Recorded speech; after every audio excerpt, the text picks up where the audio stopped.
Good morning, good afternoon, good evening. Welcome to the webinar on the economic impact of exclusion based on sexual orientation, gender identity, gender expression, and sex characteristics, SOGIESC, and the promotion of inclusion. My name is Agnès Terry, and I'm a senior capacity building and training economist at the Asian Development Bank Institute, ADBI. The Capacity Building and Training Department of the ADB Institute develops capacity building programs and knowledge products to strengthen capacity of ADB's developing member countries. Today, I'm moderating this webinar, which focuses on an important issue to support inclusive development that benefits all. Before starting, let me share some housekeeping rules for attendees. The video, microphone, and chat box are disabled. If you have any questions for the presenters and the panelists, please type your questions in the Q&A box located at the bottom of your screen, and we will do our best to address them during the Q&A session. Finally, as a reminder, by registering for this event, you have already agreed to the terms written on the screen. The webinar recording will also be uploaded to the event webpage following the event. Now, I'm delighted to invite Tetsushi Sonobe, who is the Dean and CEO of the ADB Institute, to deliver his opening remarks. Dean Sonobe, the floor is yours. Thank you, Agnes. Good morning from Tokyo, everyone. I'm pleased to welcome you all to this ADBI webinar on the economic impact of exclusion based on SOGIESC and the promotion of inclusion. As I understand, SOGIESC is an umbrella term for reminding us of those people whose sexual orientations, gender identities, gender expressions, and or sex characteristics place them outside culturally mainstream categories. I'd like to extend my sincere appreciation to Professor Lee Budget for giving the keynote presentation on the economic case for equality, why fair and equal treatment benefit us all. I would like to thank Ambassador Wong, the US Executive Director of ADB, for providing closing remarks, and also Francesco Tornieri, Principal Social Development Specialist at ADB, for joining us this morning from Italy. It's 3 a.m. for him, which shows how strong his commitment to support this event is. But the same applies to the other presenters and panelists who are joining from different time zones across the world. I also thank my ADBI colleagues, Agnes Suri, Derek Hondo, and Mamiko Hironaka for making the event possible. LGBTQ+ people and communities continue to experience stigma and discrimination stemming from cultural and societal norms and religious views, which disproportionately affect the community's access to the basic rights, including health, employment opportunities, education, housing, and social protection, among others. This has led to an over-representation of these people in the bottom 40% of the population in terms of real per capita income. Such a situation has adverse impacts not only on the LGBTQ+ community, but also on the whole society, as they miss economic opportunities as well as the other opportunities for human well-being. It must have significant impacts that threaten the achievement of the SDGs as well. Across the world, the month of June commemorates the LGBTQ+ community's history and years of struggle for civil rights and the ongoing pursuit of equal justice under the law. ADBI stands together with ADB in support of its commitment to promoting diversity and inclusiveness within its workforce and operations. In this webinar, we aim to bring awareness of the issues faced by those with diverse SOGIESC and to better understand the social and the legal barriers they face. We will also focus on the economic cost of such exclusion. Experts from diverse backgrounds, including academia, government, the private sector, civil society, and the international organizations, will share their research findings and experiences to help pave the way towards more inclusive development. Thank you, our audience, for your interest in this important topic and for taking the time to join us today. I hope that the presentations and the discussions will continue to inspire you and your work toward eliminating SOGIESC-based or related discrimination and toward building more inclusive societies. I encourage you to actively engage in the dialogue with the panelists by sending your questions or comments. With this, I wish you all a very successful and fruitful discussion. Thank you very much. Agnes, back to you. Thank you very much, Dean Sonobe. Now, let me introduce our keynote presenter, Dr. Lee Badgett. Dr. Badgett's full bio is available on our events webpage. Dr. Badgett is a professor of economics and co-director of the Center for Employment Equity at the University of Massachusetts Amherst. Her research focuses on the global cost of homophobia and transphobia, economic empowerment of LGBTQ+ people, and LGBTQ+ economic inequality, including wage gap, employment, discrimination, and poverty. Our latest book is The Economic Case of LGBT Equality, Why Fair and Equal Treatment Benefits Us All, published in 2020. Dr. Badgett, today, you will share with us your main findings about the economic cost of exclusion based on SOGIESC, and then we will have a Q&A session. Thank you for being with us today. The floor is yours.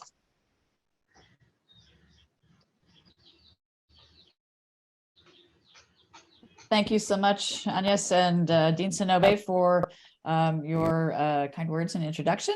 I am delighted to be here with you today at the ADB Institute here at the beginning of Pride Month to try to convince you that we need a new lens for thinking about the inclusion of LGBT people. We need to shift from thinking about it as something that is about culture or religion to thinking about it as something that's much more rooted in the economy.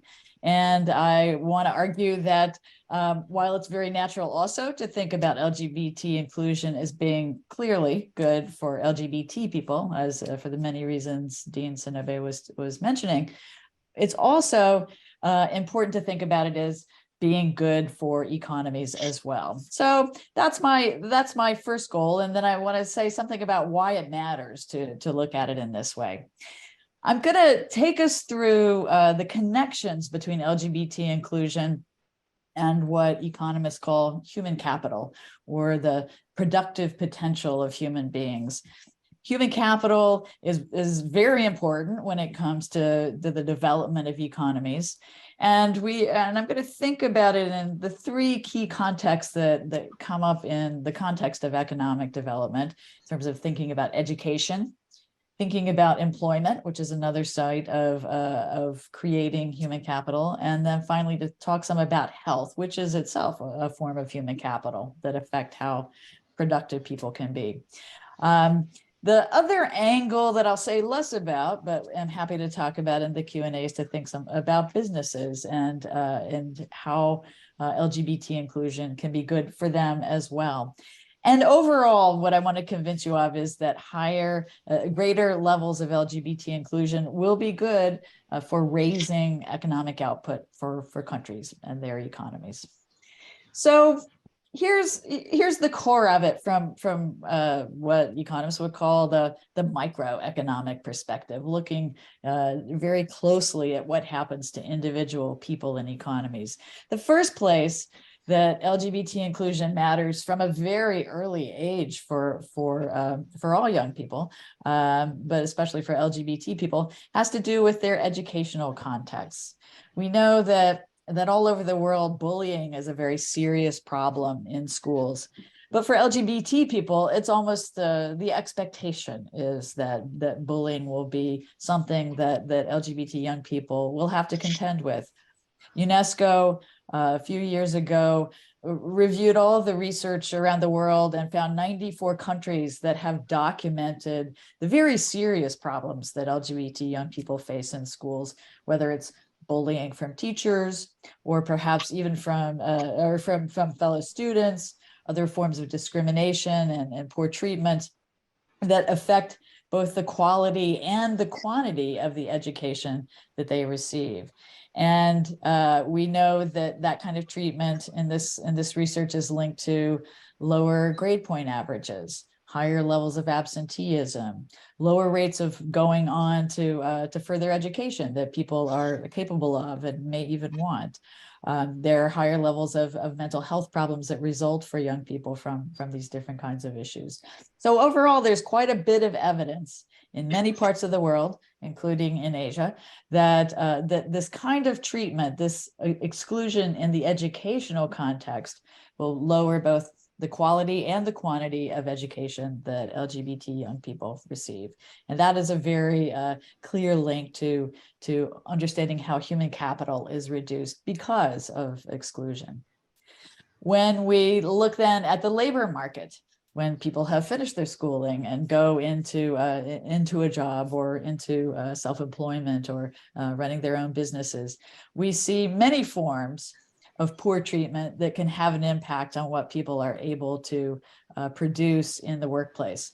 First of all, there's outright discrimination. We have research of many different kinds that shows this is a very common problem for LGBT people in all parts of the world. Just to give you a little bit of a sense of what's out there in China, data collected by UNDP that several other scholars and I analyzed showed that about 15% of people reported experiences of discrimination in the workplace. We have experimental data from Malaysia, Singapore, Vietnam, and Thailand that show that transgender applicants for jobs are treated very differently from cisgender or non-transgender applicants by employers. Once employers see that their name has changed or that they have a different gender identity than the one that they were assigned at birth, they end up being much less likely to receive an offer of a job interview, for example, in some of the experimental evidence. There's a great deal of evidence all over the world that this is a big problem. There are other kinds of issues that LGBT people face with regard to gender stereotypes that shift them into jobs that may not be the ones that they are best prepared for or that they are going to give the greatest contribution within. There are questions about the visibility of LGBT people, the need to hide who they are in the workplace. That means that they are spending time and energy that might otherwise go to helping the success of their employers, but they're spending it trying to manage the stigma that they will face if other people know that they are LGBT. So there are many different ways that take people off the path that their employers want them to be on, which is contributing as much as they can in the workplace to what the company is trying to produce, the goods or services that companies produce. And sometimes, even though employers are the reason why that happens, they may not recognize that they are losing out unless unless there are ways to show them that this treatment of exclusion is related to lower productivity. And then finally, from the house, so that results in inefficiency. Let me just go back and just say just a tiny bit, at least, about what businesses care about, which is not just having workers be in their most efficient positions, and sometimes because of discrimination, they're not, but businesses that are not inclusive may have a harder time hanging on to the employees whom they've spent time and money hiring and training. So lower retention leads to a loss of productivity. And then the treatment that LGBT people face while they're in the workplace from their employers or from their coworkers are also going to result in reduced productivity. So this is one reason behind this is kind of a set of facts behind what we sometimes call the business case, which is very closely related to the economic case. The last pillar of this argument is in thinking about health. What we have learned, again, from research all over the world, over and over again in the last 2 decades, is that stigma, being treated poorly, being thought of as being less than fully worthy human being, sort of stigma leads to what psychologists and other people in the medical field calls minority stress. It's the stress that people feel because they have to try to avoid that stigma. It's the stress that they have to cope with and use psychological and physical resources to try to address. In other words, stigma literally makes people sick. We have we can show very clearly that there are health differences in a variety of both mental health and physical health outcomes. So, for example, LGBT people are more likely to experience anxiety and depression. They are more likely to think about suicide or to attempt suicide. They are more likely to have substance use issues. There's some evidence around cardiac problems that they have. There's more violence that they must contend with that threatens their physical health. There are many different examples of these kinds of health conditions that are more common for LGBT people than they are for non-LGBT people. And they're more common because of the stress that they face. And so that has its consequences as well for the economy. When people are sick, they sometimes can't perform, they can't work at all. When they do work, they may work at less than their full capacity. So again, we see situations related to exclusion that put LGBT people in a position where they will be able to contribute less. And that is kind of the human capital side of thinking about health as well. So these 3 kinds of ways that exclusion works are backed up by a great deal of research, which I document in the book that I wrote on this topic. But it's also possible to actually take each one of those and try to attach a monetary value to them and add that up to see literally what is the monetary cost of discrimination. I've done this in a couple of different contexts in India and the Philippines. I have colleagues in academia who've done this in many other kinds of contexts, in Uzbekistan and some African countries in the Caribbean and Eastern Europe, where they have taken this sort of treatment, added a dollar value to it. So how do we do that? Well, for employment, we have a pretty good measure of what people are contributing based on what employers are willing to pay them. And when we see wage gaps, we have estimates then of what the cost of exclusion is, and the cost of discrimination. For the health effects, we can also measure the lost work years and the lost work time in a given year from these disparities in health conditions. And when we do that, and when we add it all up, the range, there's a range of figures that these studies find, but the part that's sort of in the middle, that's shared by all these different studies, is that at least 1% or possibly even more of GDP is lost because of the treatment of LGBT people. Here's one way to think about that. if we woke up tomorrow and suddenly learned from the Wall Street Journal or some other newspaper that the GDP of some country had dropped, we would be very concerned that there was a recession that was taking place. So in a sense, you could actually think about this kind of exclusion as being a kind of permanent recession that's self-inflicted basically by the treatment of LGBT people, and for that matter of other kinds of minorities or of women or people with disabilities. Would even add to that. Another way you could think about it is to say, what's 1% of global GDP? That's actually the entire economy of Turkey or the entire economy of the Netherlands. So that 1% figure looks like a small number, but in the larger context, it's actually quite a meaningful number that is not something that we can afford to simply throw away because of the treatment of a particular group of people. And certainly in the context of development banks and for our discussions about global economic health, again, it's something that is got a meaningful kind of figure that's attached to it. So we can take those three pillars and add them up in this way. Another way that we could think about it would be to say, are countries that are more inclusive more successful economies? Do they have more successful economies? That's something that I've looked at in several different contexts with colleagues. This actually, I've borrowed this graphic from the Pew Research Center in the US. And it's showing the relationship between GDP per capita on the horizontal axis, and on the vertical axis, we see a measure of attitudes in different countries towards homosexuality. This particular poll was asked people whether homosexuality should be accepted by society, and they asked people in 30 some different countries, and basically what you can see very clearly on this graph is that the countries that are more accepting, where more people say homosexuality should be accepted by society, have higher levels of GDP per capita.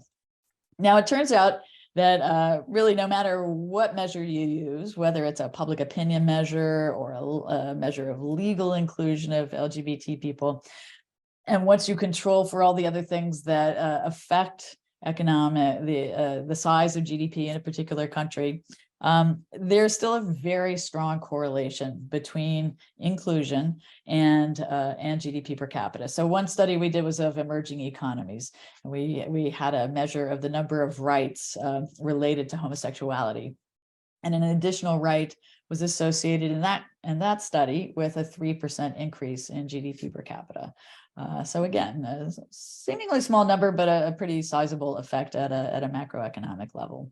In a larger study with many more countries and many more high-income countries, the effect gets a little bit larger, and it's more than $2,000 in GDP per capita per year on average that goes with one additional right in looking across many different countries. That's taking into account the capital stock of a country. It's taking into account larger other measures of education. It's taking into account the amount of trade a country has.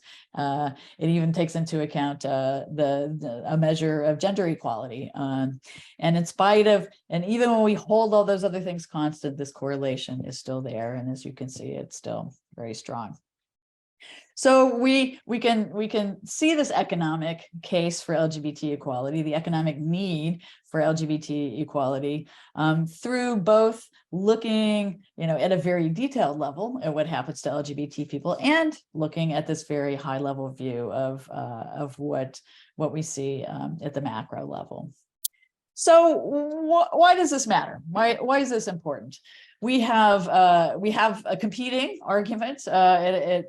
Seemingly a competing argument about why LGBT inclusion is important, and that's the human rights argument. And in fact, I think that the economic case and the human rights argument are making basically the same argument, because in many ways, there are many economic rights that we do think of as being human rights. It's an argument that appears to have some ability to change people's opinion about LGBT equality. So there was a recent experiment done by an EBRD researcher and some other academic colleagues that showed that people who were exposed to this argument actually were more likely to support having equal employment opportunity policies for LGBT people. Another reason we need it, and I think the success is almost sort of shown by the fact that I'm here talking to you about this, is that it actually can open doors into important locations where the thinking about economies and what makes them strongest is happening, as at the ADB Institute, or where there are actually decisions that are being made around investments that are related to potentially LGBT inclusion. So development banks and agencies have been very interested in this argument. The business and financial sector has been interested for a long time, actually, in this issue, as I mentioned with regard to the business case. But it's the numbers, it's the economic side that gets people in the door to have these conversations in these kinds of settings that really are not places where we normally think about human rights discussions happening. So part of it is about literally opening those doors. Another way that I think this can be a helpful perspective is to say, if there's untapped potential here, how do we actually harness that? How do we tap into that to make our economy stronger? So I want to just briefly give you 3 ways that I think this can matter. The first one is to use the economic case to think about how we align laws and public policies with inclusion. Because frankly, we have a lot of countries, including in Asia, where there are laws that are not particularly accepting of LGBT people. This graphic, this map of the globe, we can zoom in. Oops, I thought I had a little zoom in of Asia. You can see Asia on the right-hand side, and the redder the countries, the more unfavorable are the laws related to sexual orientation. In this case, if we were to look at laws related to transgender people, we would see something that's very similar. Again, the redder and the darker the red, the more unaccepting laws and policies are. So we see that, in Asia, for example, that there are quite a few countries that have a ways to go. So if we think about laws that actually encourage and allow discrimination, laws that criminalize being LGBT in particular, we might see that one way that we can try to make an economy that's more inclusive and stronger is to change those laws and to replace them with laws that are more protective against discrimination. The second thing I want to argue, and I think this is a particularly important audience to talk about this with, is thinking about developing an evidence base. We need more data on LGBTI people to understand the context of their lives and how we might actually address the economic inequalities that we can see in ways that will be good both for them and for the economy as a whole. So I have like a little model of stages of development of data here. I think we rely too heavily on anecdotes, stories that we have, or stereotypes about LGBT people. We see a great deal of really important evidence coming from civil society organizations who work with LGBT people. The second stage of looking at what we call convenience samples, or non-probability samples, non-random samples of LGBT people, but they can tell us a lot about the lives of LGBT people that we need to know. But the last 2 stages they may sound very advanced, having questions about sexual orientation and gender identity placed on surveys that national statistics offices conduct. It may sound like a distant dream, but in fact, this is happening in many different countries, as is inclusion on the census. So just to give you a few examples, for probability samples, we have national statistics offices in Canada, the UK, the US, New Zealand, Mexico, Colombia, Ecuador, countries that kind of span the range of development statuses that are doing this. The census data in parts of Asia includes an other gender category, which at least gives us a chance to look at transgender people. And I think we'll probably hear more about what's some other exciting things that are happening in Nepal, for example, and I know India is also continuing to include this on their labor force survey. So we're starting to see a lot of interest from national statistics offices and a lot more knowledge and expertise about how to do this well, which is very exciting. And I hope this is something that the ADB Institute might be very interested in. Because we need data and research to identify problems, to think about how we might address those problems, so that we can identify, that we can design projects, development projects that will address those problems. Just as an example of what some of those solutions might look like, we can, I'll just refer to a study that I'm still conducting on efforts to promote income generation and economic empowerment for LGBTI people. Very much along the lines of what we see in the gender and development sector, where there are direct efforts to go in and provide different kinds of programs that will help promote the livelihoods, basically, of LGBTI people. And we found 88 around the world. It's not a very big number for so many countries, and quite a few of them are in South Asia. A quarter of the programs that we found are in South Asia, and a smaller handful in East Asia and the Pacific countries. I'll just give you a sense of what these programs look like. Many of them, about half of them, are designed to give people more skills, but there's also a real interest in giving people the skills to start businesses, and in some cases to some initial credit, microloans to start businesses. We see a handful of, we see some social enterprises out there, and other kinds of projects that I would be willing to talk about, but none of which are I've seen in the Asia region. In South Asia, the projects are mostly skill related. 40% of them are skills related, and in East Asia and the Pacific, the most common programs are about starting businesses. Just to give you a little bit of a sense of where the civil society organizations that are mostly the ones starting these programs are thinking about where the needs are. And many of these projects are designed to reach the entire LGBTI community potentially, but what I think is very important is to notice that a third of the programs are targeting transgender people. And if we focus more narrowly just on the programs in South Asia, half of those projects are targeting transgender people. And this is probably related to the fact that study after study is showing us that of the entire LGBTI community, it looks like transgender people really have the biggest economic challenges. They face the biggest economic challenges, and they have the lowest incomes, for example. So it's a way to think about how we can take data that tells us who's suffering inequality, and then looking at what some of the problems are, what some of the programs are that are trying to improve that situation. And then hopefully we can learn from those and keep using the increased data and knowledge to improve those programs and to expand them.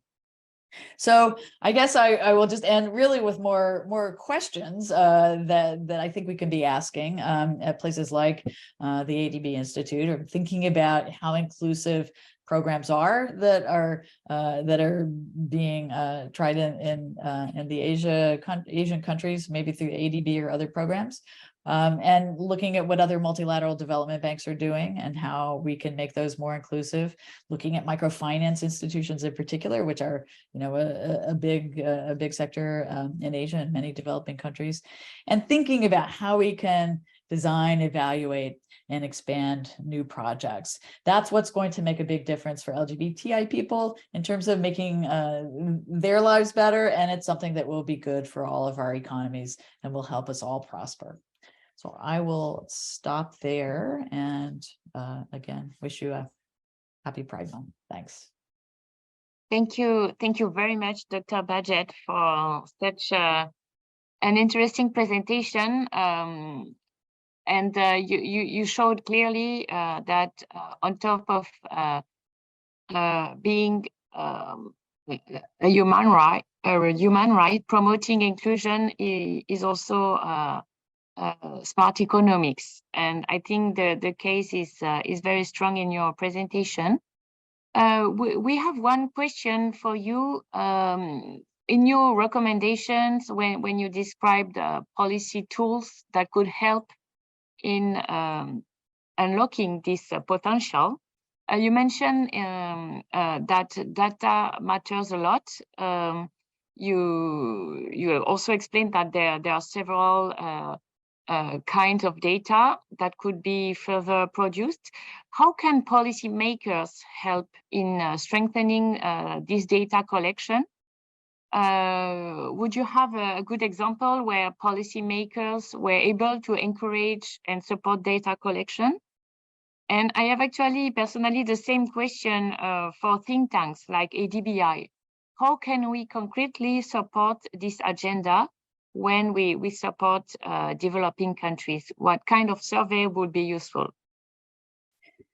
Thank you for those questions. I think I think Francesco may have some really good examples later on about some of the details. But I think policymakers are very important because they can ask questions and their national statistics offices are mostly there to to answer important questions about how different parts of the different people in society are faring economically, where the economic inequality is. And I think so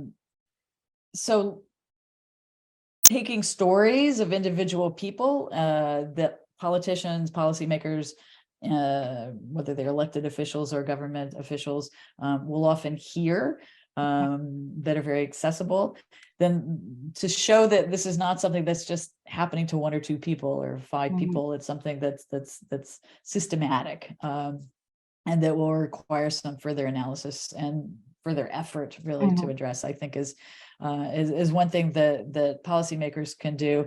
I think the other thing is to not stand in the way. There are some countries, including the one that I live in sometimes, where data becomes a very challenging issue, and it's sensitive because of the different cultures think about LGBTI people differently, and sometimes within that broad group of people that we put all together, we see that transgender people might be easier to study and to ask about, and that is an important place to start because, as I said, they have very poor economic outcomes. But anyway, so finding the places to start sometimes I think is something that takes a little bit of thinking about strategically. I think think tanks, places like the ADB Institute, I think can be extremely helpful in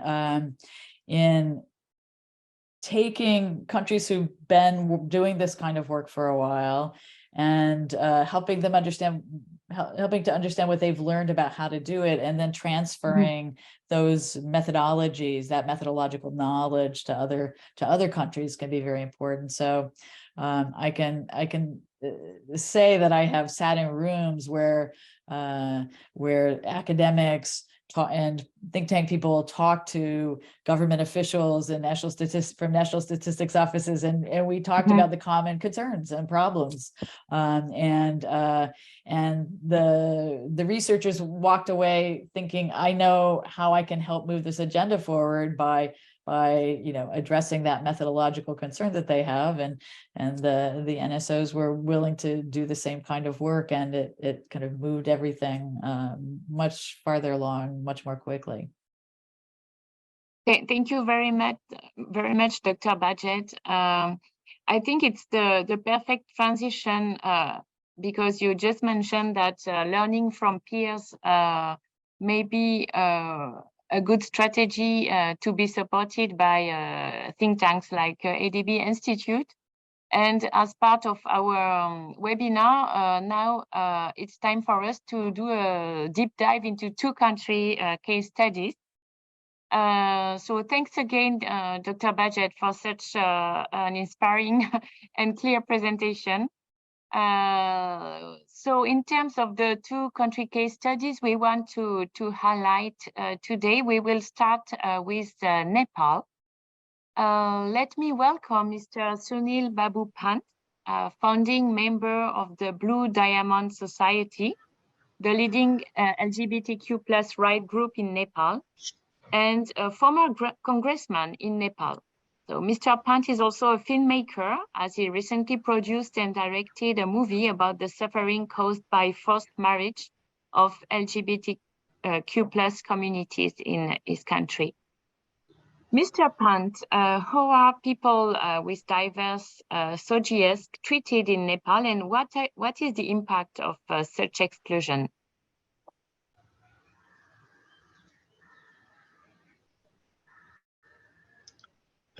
Thank you very much for inviting me to present some of the issues and some of the progress also, but challenges and perhaps some suggestions for future. Namaste, and I'm very delighted to be here. If you see the first slide on the left side, the picture is perhaps over 2,000 years old.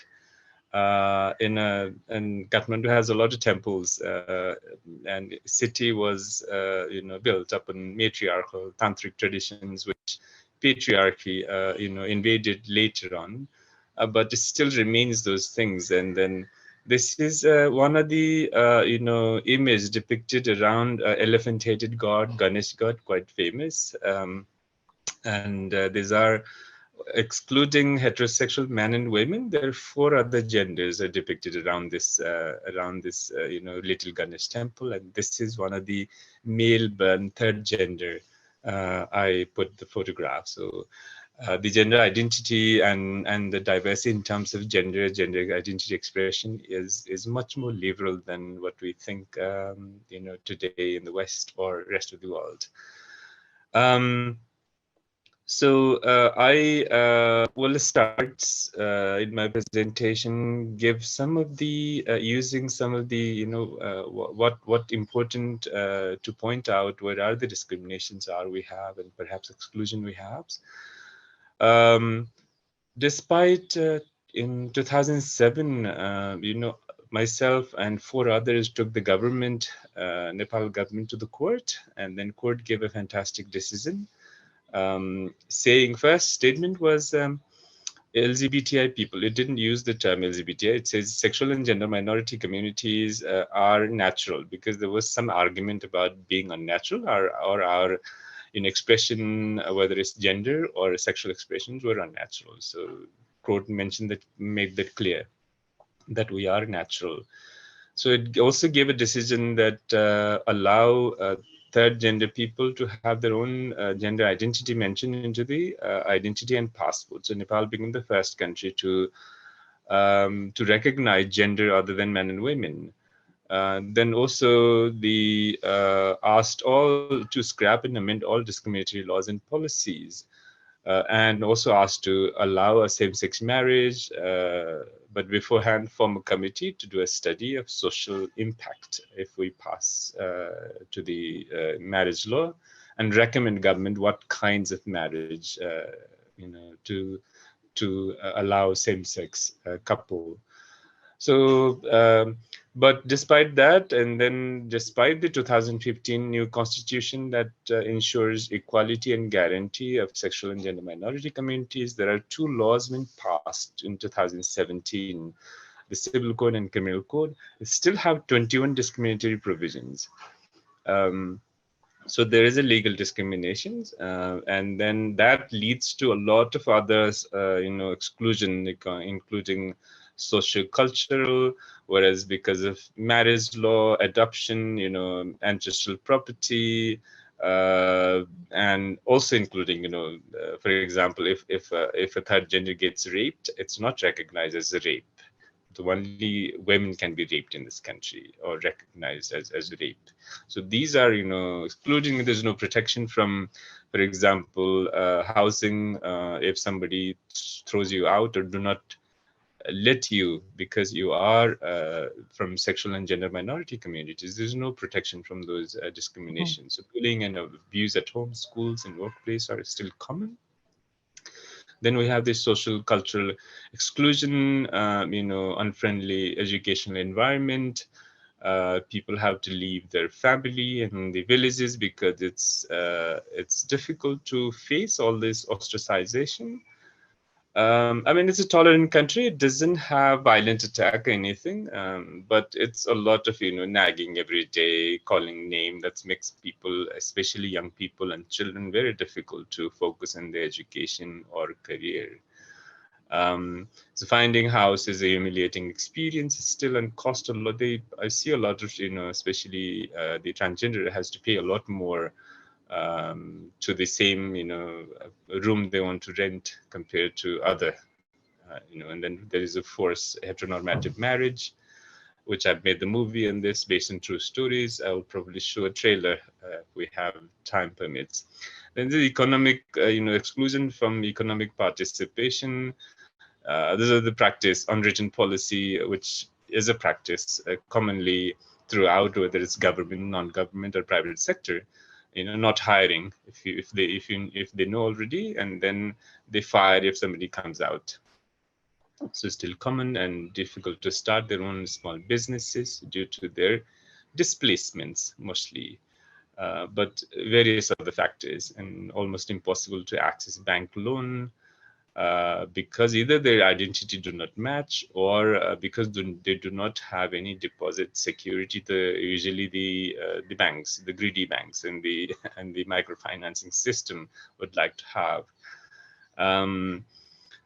And then there's also government have made some, subsidiary, financing or loan system to other students or young entrepreneurs, but they don't really, include LGBTI into that system. Then the government-led exclusion is there, much bigger, not implementing Supreme Court decisions for years. And then also passing discriminatory laws. The government, in this current budget, just made one-liner saying that, sexual and gender minority community will be encouraged to live dignified life through social intermingling. But it doesn't mean anything. It doesn't translate to whether economic, social, or legal situation. And there's an effort after our, big lobbying to generate data by the, National Statistic Bureau. They did count in 10 years ago, 2011 census. They only found, they just do a head count only then, 150 about third genders. But then the number was small for them, so they got embarrassed, and they divided this 150 into half to the men, half to the women population, and then just invisibilized that small data they have. It was very poorly counted. A lot of time it was the counting was very disrespectful, but they did. That was a good thing for us. Now, after 10 years, in 2021, they did another census. The report is out. So around only 2,900 third genders are counted, or other we mentioned here as counted. They didn't do anything other, to generate data, whether it's education, socioeconomic conditions, any property they've had, job difficulty, discrimination, nothing. So data is so valuable, and then because there's no data, the government do not have any strategy or any base to do any budgets program, even to support the economic help on that side. It doesn't have data, so they don't know the education level, the other discriminations, health conditions, mental health, for example. It's nothing.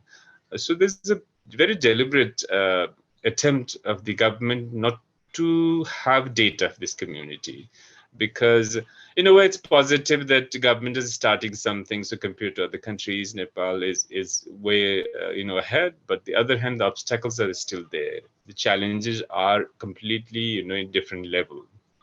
So they do not wish us to have any data, because then we will use that data as an advocacy tool and demand more from the government, which is very natural. But that's why I think there's a reluctancy and then hesitation, or a strong, in a way, subtle opposition not to have any data on LGBTI populations. Next slide, please. So I'll also use, it's old research, but it's one of the best, done research in Nepal. William Institute's survey in 2013. The survey had quite a large number of respondents, from 32 districts of Nepal. And these are the mostly highly populated districts in hills and also in Tarai. Almost 20%, respondent came from Kathmandu, because it's been the largest city, and also it's the people who leave their home, they come and find some shelter or friends or peer support in Kathmandu. So in a way, Kathmandu becomes very representative of Nepal in terms of LGBTI survey. Next slide, please.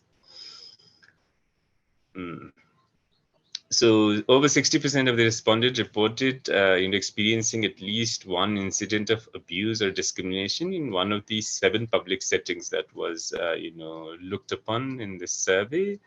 And 1/3 reported discrimination and abuse in 3 or more of these settings. So the public settings were healthcare settings, the law enforcement agencies, chief district offices, hospitals, schools, like that. So there's a data like denial of services in healthcare settings was 23%. And then physical and in relationship to new law enforcement is 23% discrimination. Then is more higher the verbal harassment, and if you go to a stores, for example, 42%. The public transportation is even higher, 40%, and schools is 16%. So it's even those, it's very high number comparing Nepal, where we have, what we have done, and visibility, media, and all those things, having a constitutional guarantee. It's one of the 10 countries in the world, but discrimination still persists. Next slide, please. Then the outcome of the research also suggests that over half of their income was not adequate to meet their personal needs, meaning that the type of job they would get into the labor market mostly is not paying them enough, and then there's a pay disparity even somebody hires them. So the businesses or whoever take advantage of the situation of LGBTI not having legal protection from discrimination, and the desperation to get job. So it's like illegal migrant being treated into the Western countries. Same thing here in our own land. They treat the LGBTI people by the businesses and job givers. So within Nepal, sexual and gender minority populations, those who identified as that gender were assigned male at birth were economically more vulnerable. And of course, in this data, there was limitations because male to female third genders were much more present and visible, whereas female to male is small number in terms of joining the movement and then their visibility. So the data has perhaps a bit of disparity in that sense, but it's common throughout anyway. There's in terms of experiencing discrimination, harassment, and violence. So the indicators consistently show that the largest group of respondents, transgender, third gender women, were worse off than the other 3 groups. In addition to some results suggest that lesbian and transgender men may share some similar economic vulnerability as cisgender women in Nepal. So which is a little bit of interesting to see this.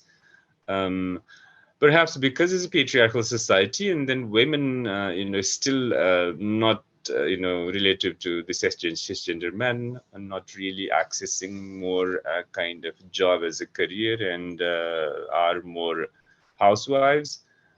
So in that sense, perhaps the lesbians and transgender men who have, not usually do not become wife and perhaps leave to the cities have a little bit of, better data compared to almost to cisgender women in terms of getting jobs in economic activities.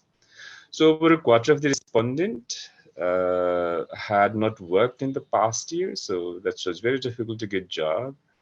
But also, primary being unemployment, 43%, some were a student, etc.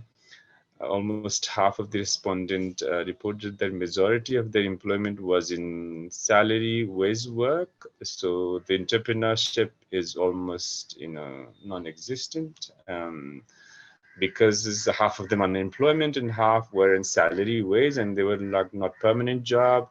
And usually those jobs, like dishwashing or working at somebody's house is domestic work. So this kind of thing, which has no guarantee for long employment or any other benefits. Next slide, please. So the results, impact is, proportionately much bigger percentage of sexual gender minority students drop out of the schools. There's a zero sexual gender minority community in civil service, which government do not include that data. They have only how many men and women to the service, but they do not mention the constitutionally legally recognized other gender, the third genders. Almost zero political inclusion, not a single sexual and gender minority at the policy making level since I, left the parliament from 2008 to 2012. So there's a big vacuum on political inclusion. So that's another thing that we need to look at in Nepal.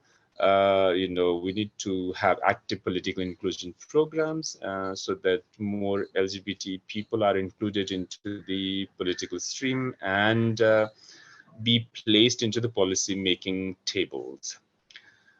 Huge forced displacement from villages and a small town to bigger cities. Most of the third gender transgenders are in sex work, and it's like now even smaller cities like Pokhara, Biratnagar, you see this trend, and then soliciting and having a indoor base of sex work is illegalized. So a lot of third gender transgenders are forced to do a sex work in the street, and then there's a day-to-day running off and on and chasing by the police in the streets. So it's quite dramatic and unfortunate.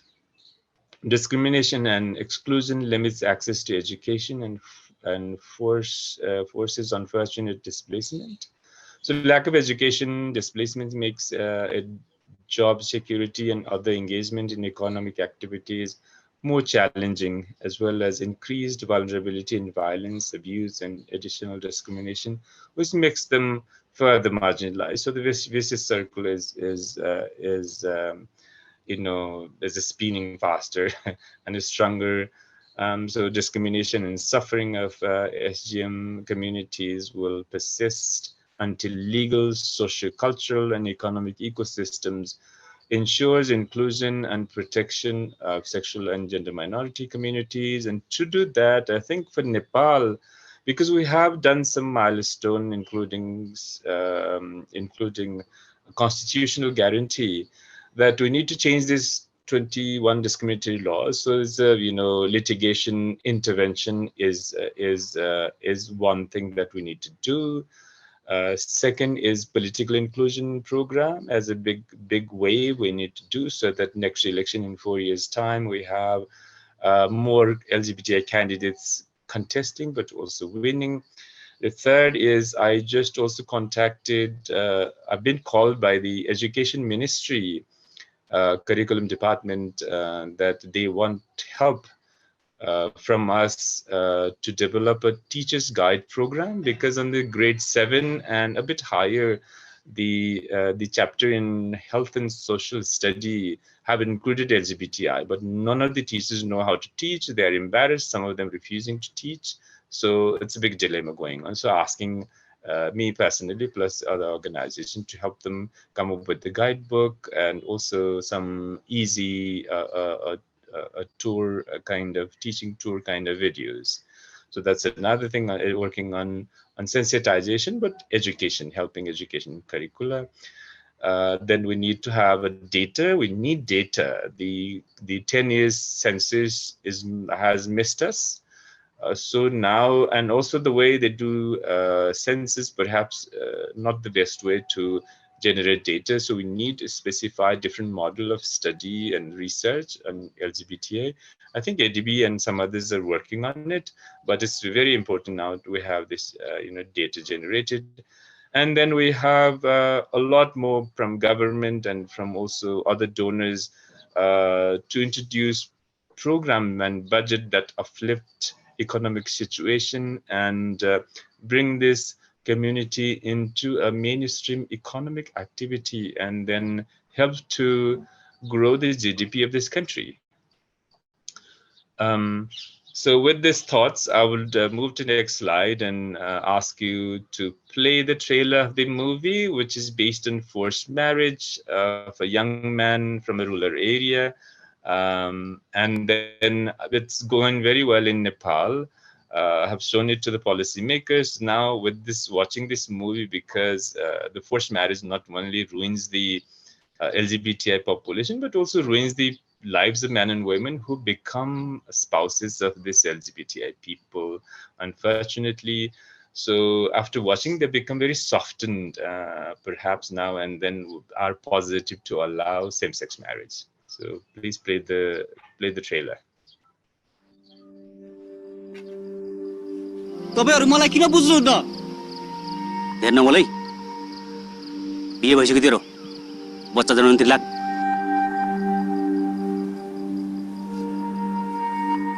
3 महिना कटिसक्यो बच्चाको लागि सोच्नु पर्दैन हामीले के नसकेको हो त बच्चा जन्माउन जे पनि नबोल्नु है काकी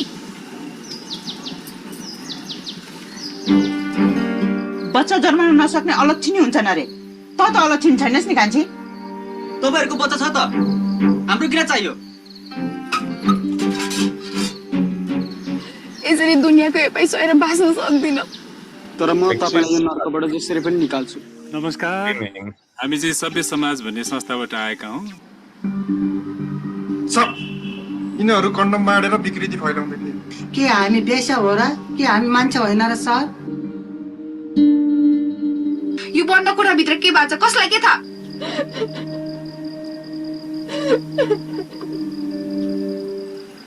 बच्चा भयो भने हामीलाई कसैले उलाउन सक्दैन नगे मण्डल टाम गुरु रत्न मण्डल सम्बन्ध सवरण समान सो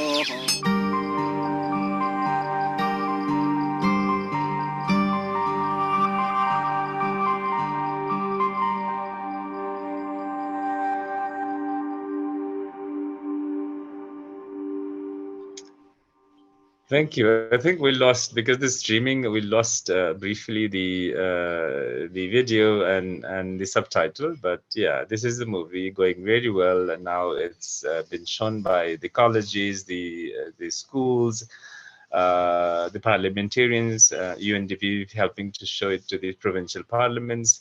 The US Embassy just showed to their US Embassy family. नयाँ नेपालको बीजारोपण भएसँगै मुलुकले विभिन्न सामाजिक राजनीतिक. All right.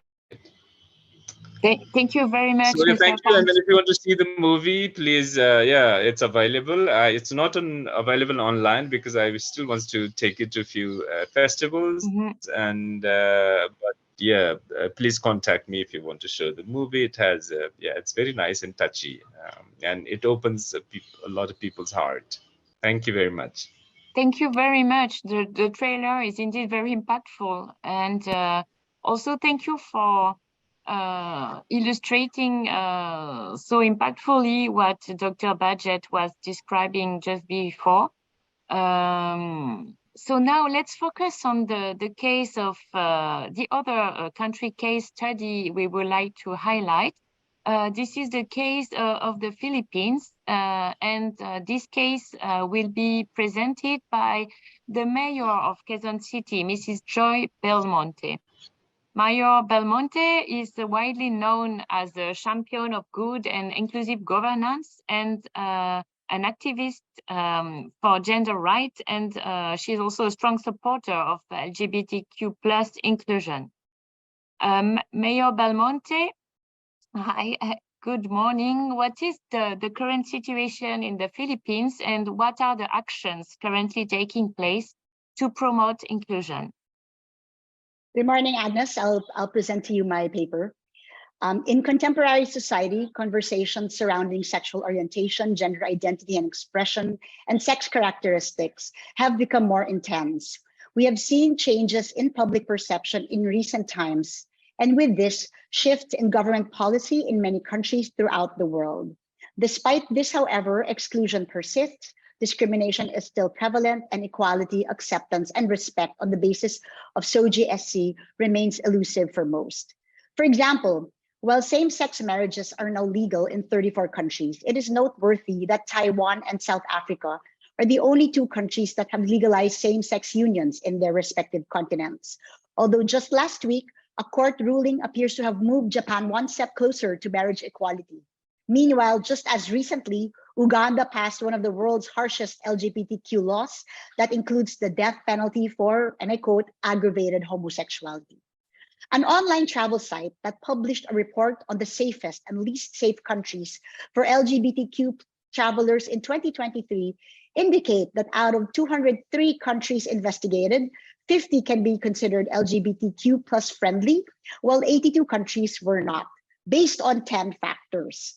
While the Philippines was not explicitly mentioned in this report, one done 2 years ago or 2 years earlier by another portal called the Gay Travel Index ranked the Philippines 117th out of 202 countries. Although the report also called the Philippines Asia's most gay-friendly country, the lack of anti-discrimination policies has held it back. Tourism is in fact one sector in which LGBTQ+ friendly countries have an advantage, as people in general tend to prefer visiting countries that are inclusive and welcoming. Conversely, destinations known to be discriminatory are less likely to attract visitors and probably have reduced tourism revenue.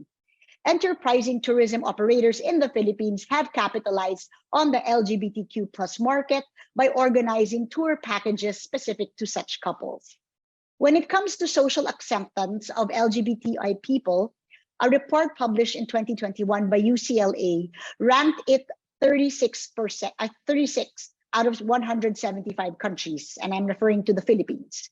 While Filipinos appear to be more accepting of LGBTQ persons, the right to equality has not been legally granted to them despite almost 24 years of activism in the halls of Congress. The SOGIE Equality Bill, versions of which have been languishing at the hands of lawmakers for decades or since 1999, protects members of the LGBTQ+ from discrimination and marginalization that restricts their access to healthcare, housing, public services, education, employment, and licensure. The bill also covers hate crimes and harassment. Penal provisions are imposed on violators. At present, the SOGIE Equality Bill has passed the committee level and is being prepared for plenary in Congress. In the Senate, however, it has been sent back to the Committee on Rules, and advocates are doubtful it will be passed or will be passed in a long period of time.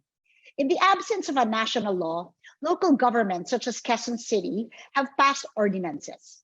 Our measure, called the Gender Fair Ordinance of 2014, prohibits discrimination in the workplace, in education, in healthcare, and other social services, and in housing. It provides for a policy-making body called the Quezon City Pride Council, which meets quarterly, and it requires observance of such events as Pride Month. It also mandates the crafting of affirmative action programs. The ordinance was inspired by stories told to us by LGBTQ+ people who had participated in an LGBT summit we organized to promote inclusivity. They talked about being prohibited from using gender-specific restrooms in workplaces or from using gender-specific rest areas when they work that night shift in their places of employment. They talked about wanting to be referred to by their nicknames in accordance with their gender identity at work, but were refused by their bosses. They narrated instances when they were asked to leave restaurants and bars. They also talked about being spoken to with contempt or disdain in healthcare facilities. Our ordinance was meant to address some of the issues raised. For example, employees that feel excluded and face prejudice are likely to be unhappy at work and are less likely to perform effectively. Thus, among the most commended provisions in our ordinance was one mandating establishments to designate all gender restrooms within their premises. While local ordinances are not enough to protect the individual rights of people with diverse SOGIE, I believe they contribute tremendously to the acceptance of the LGBTQ+ community in our society. Our city's yearly Pride March, for example, grows larger each year. Last year, more than 25,000 LGBTQ+ and allies participated in an advocacy gathering calling for the passage of the SOGIE Equality Bill. Our city health department was on board to provide free HIV testing, counseling, and information. This year, more organizations have come on board, and we are expecting a crowd of 50,000 persons, both LGBTQ+ and allies. Additional services include mental health counseling, as data indicate that this sector is among the worst hit by the recent rise in mental health problems. Another activity we have pioneered in Quezon City is the yearly commitment ceremony. While same-sex unions are illegal in the Philippines, we conduct a ceremony each Valentine's Day to celebrate the universality of love, and LGBTQ+ couples celebrate that love in a moving exchange of vows.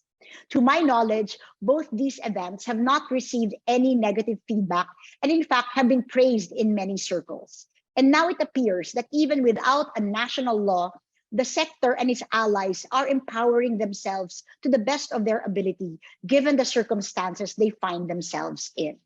To us advocates, it appears obvious that the absence of anti-discrimination measures results in marginalization that translates to lost talent, creativity, and skills, thereby impeding innovation and productivity, which in turn affects economic growth. However, as per the first ever Philippine Corporate SOGIE Diversity and Inclusiveness Index, or CSDI, a study by the Philippine LGBT Chamber of Commerce and a partner research firm, out of the 100 companies surveyed with regards their anti-discrimination and equal opportunity employment policies, not one Philippine-based company was implementing policies meant to protect their employees from SOGIE-based discrimination. As a result of this, the LGBTQ+ Chamber launched a campaign for this year called #0to100PH, which aims to get 100 Philippine companies to commit to LGBTQ+ inclusivity by conducting capacity development training to enable meaningful revisions of company policies for the purpose of protecting LGBTQ+ employees. This campaign also addresses the issue of stereotyping, which tends to associate LGBTQ+ people with certain professions, jobs, or occupations, thereby heavily restricting their opportunities for career growth and increased economic opportunities, as well as limiting the contributions they can potentially make to one organization. Similar LGBTQ+ organizations have likewise learned that companies don't bother with anti-discrimination policies protecting their LGBTQ+ employees because of the assumption that this community comprises but a fraction of the workforce.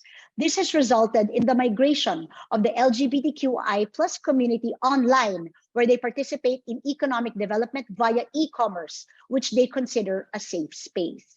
Thousands of online sellers describe their businesses as LGBTQ+ owned or LGBTQ+ friendly in their Instagram and Facebook accounts, thereby demonstrating the likelihood that they could contribute more to economic growth if only anti-discrimination policies and more opportunities existed in the workplace. Studies consistently show, for example, that diverse and inclusive workplaces are associated with higher productivity, more innovation, and higher financial revenues. Some multinationals in the Philippines, however, have embraced diversity, equity, and inclusion initiatives. One company that has consistently worked with our local government is L'Oreal through the NGO Spark. Through its Digital Beauty Academy, beneficiaries are taught how to become content creators on TikTok and possibly earn an income from becoming influencers or by becoming influencers. A percentage of the program's participants are members of the LGBTQ+ sector. Earlier, we mentioned that one provision in Quezon City's SOGIE Equality Ordinance was to ensure access to healthcare for LGBTQ individuals as an economic imperative and a matter of social justice. In Quezon City, HIV remains a growing threat to a sector of the LGBTQ+ community.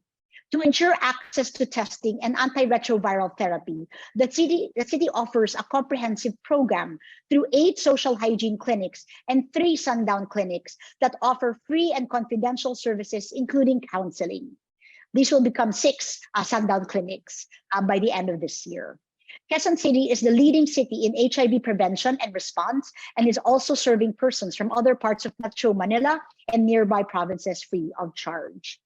Data also indicates that the LGBTQ+ sector is among the most vulnerable to mental health problems due to what is referred to as minority stress, the treatment of which can be costly, especially among marginalized populations.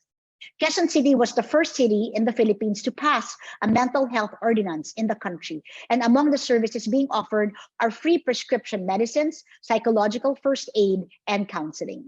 Confidentiality can be achieved via online consulting at the Quezon City General Hospital.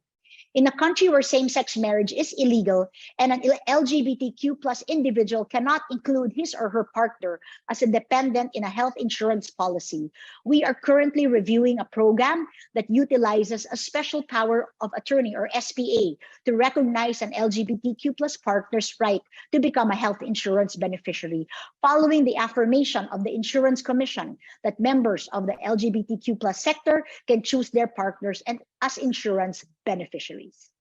Exclusion based on SOGIESC also deprives LGBTQ+ individuals of opportunities in, for example, education, especially in learning institutions which have discriminatory policies. Quezon City's gender fair ordinance was put to the test when an all-boys secondary school student that identifies as female was asked to cut her hair short, leave school, or go online with video off. The city legal department mediated to assert the child's right to gender expression as embodied in our legislation.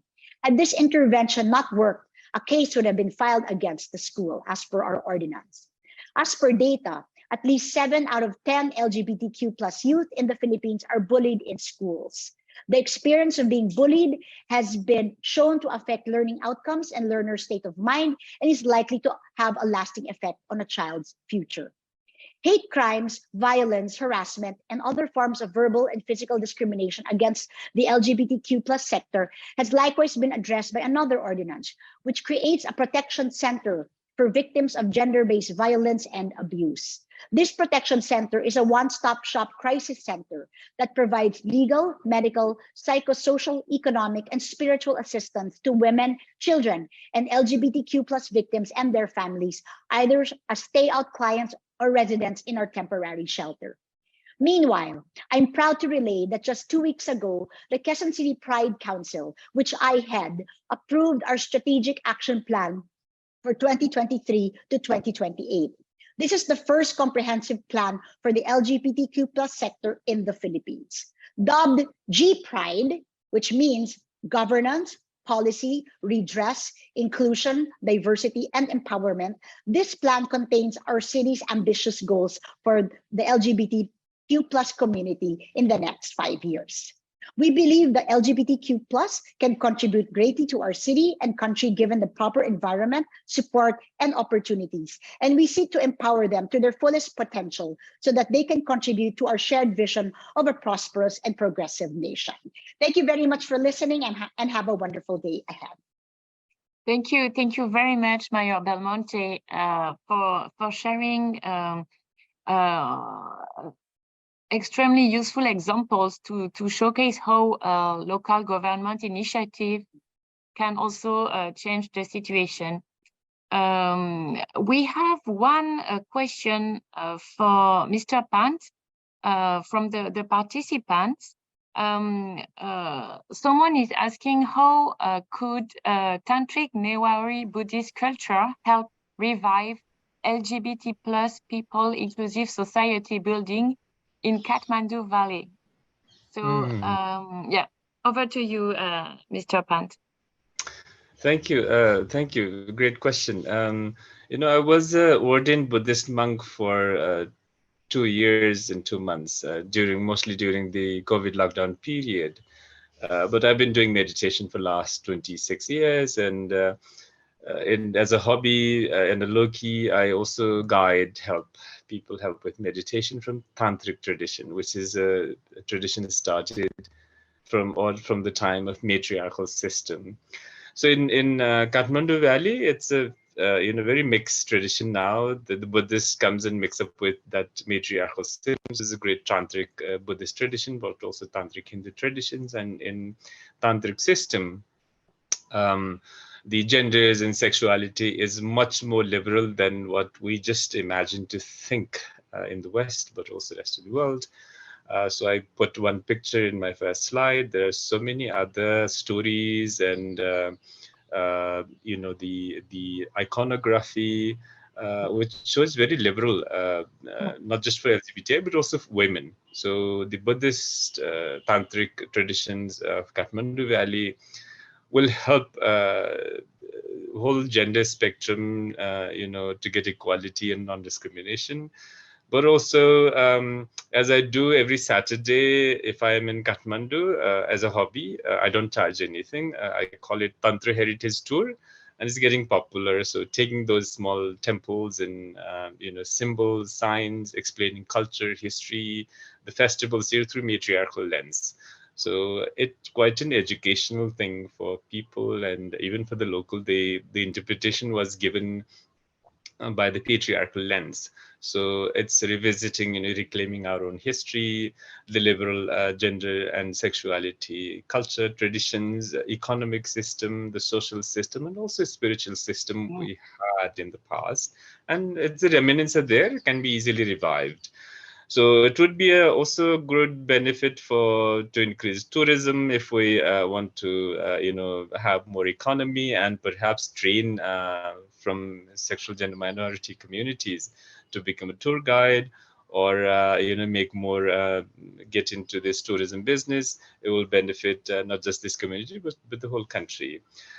So I'm also thinking of propagating this matriarchal perspective of this inclusive history and sexuality, culture, traditions, everything as a guidebook, but also documentary making. So I'm looking for a small funding for this.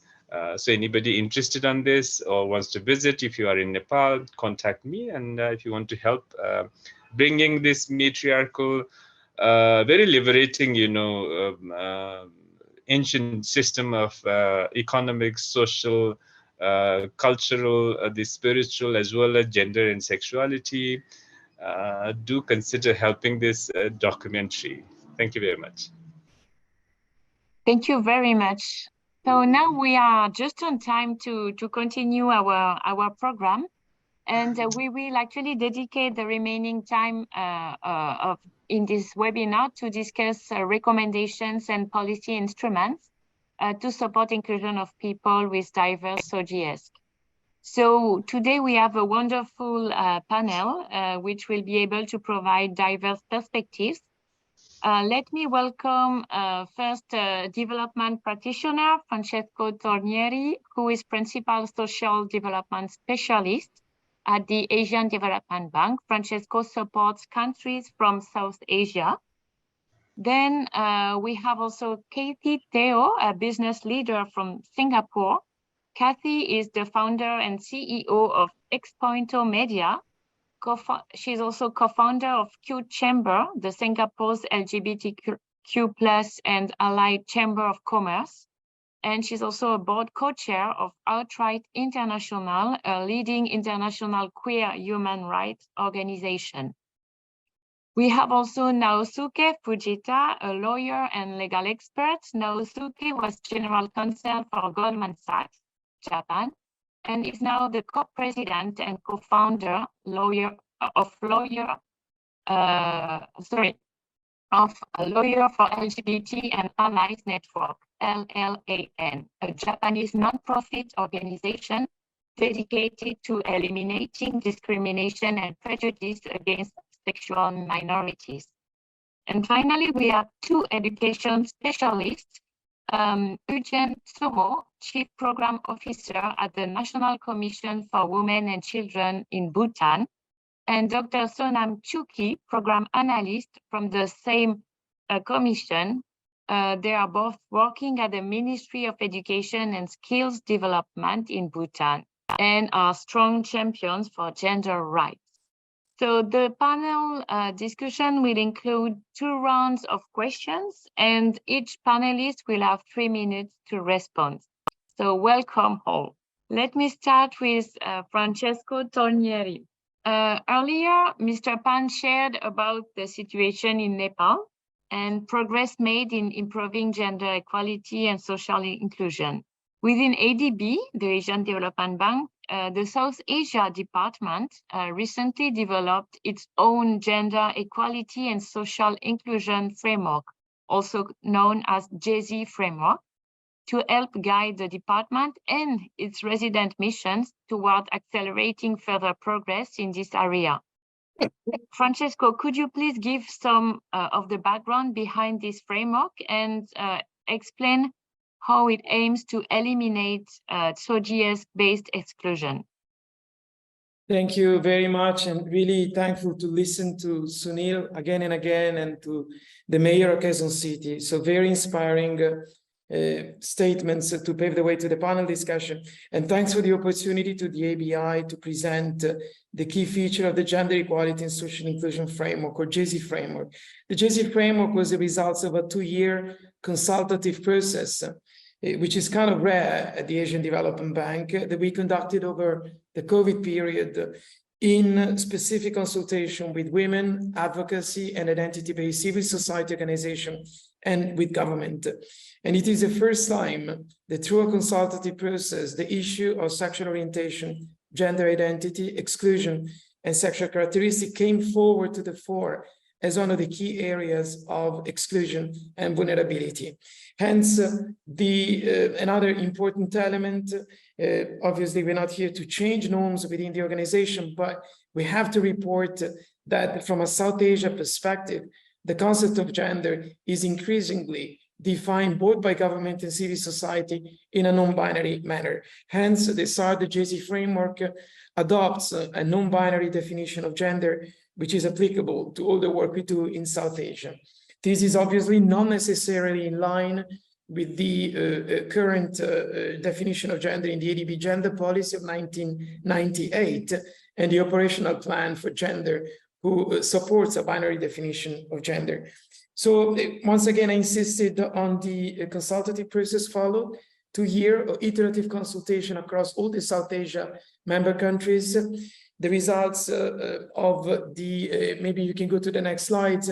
The results of the assessment showed, I think I can do it actually, if I'm not mistaken. Yes.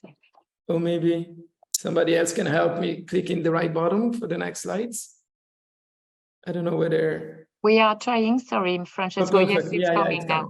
So basically, in a very consultative manner, and you can keep clicking till you get the full pictures, the JESI framework come up with the identification on the left side of the screen of a range of categories of exclusion, starting with disability, plurally defined, social identity, including caste, ethnicity, and religion, sexual orientation and gender identity, geographic location, and income status. We define exclusion and excluded groups as indicated in the screen, but those has historically been unable to fully access or benefit from social, economic, and political rights, opportunity, and resources, including investment, due to their identity. So it's nothing more, nothing less than what the 2 predecessors, Lee Budget, obviously, and Sunil and the mayor of Quezon City have pointed out. We're talking about a systemic disadvantage. On the other side, there are also categories of groups in the context of South Asia that experience situational disadvantage, such as the dimension related to age, older people in disadvantaged youth, and migrant status. Meaning you can get in and out of vulnerability, but the element of exclusion remains quite rooted in your identity. The selection of words was also done very carefully in line with the concepts prevailing in some South Asian DMCs or in the context of India in some specific states of India.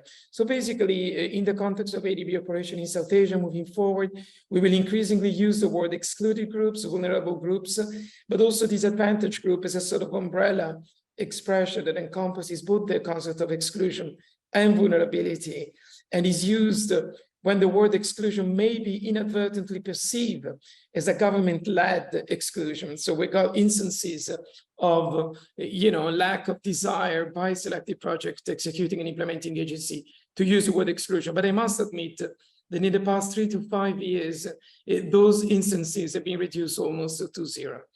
So moving forward to the next slides, basically the JC framework aims at informing ADB's operation in many different ways. The first, as some of you may know, is by informing the country partnership strategy.